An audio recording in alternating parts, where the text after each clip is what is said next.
energy.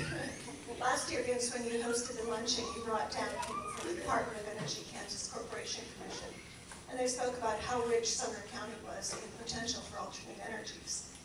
And this would be a great complement to the agricultural area that we have already established here and help preserve that heritage.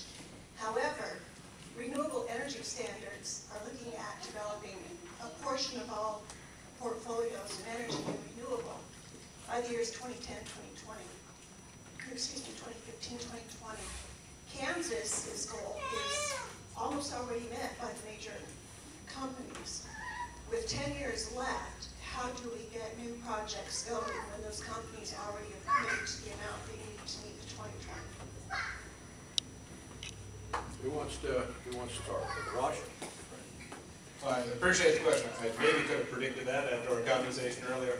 I think what you put your finger on there is an absolutely front burner issue for all of the candidates and for this congressional district moving forward. Alternative energy holds the keys, I think, to our future and to our growth for the whole entire 4th congressional district and indeed the entire state. You mentioned a renewable portfolio standard. I think that's a great model for a Kansas way of getting things done at the federal level. Because instead of a cap and trade system, which I think a lot of us oppose, the cap and trade system says, let's put a tax on something to get behavior going a certain way.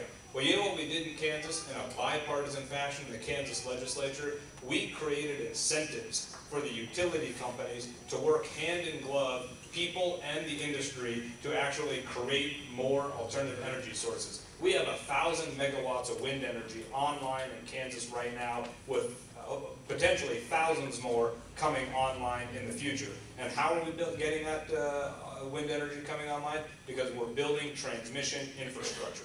You can rail all you want against the federal government, but we have to have some basic infrastructure to have this country move. And you can't have wind farms and have good family farms sustain themselves and get some extra income by putting up a wind turbine without some organization and without some infrastructure. And this state, along with the Southwest Power Pool, we are creating a billion-dollar transmission infrastructure that actually is going to come, I think, pretty near Sumner County here.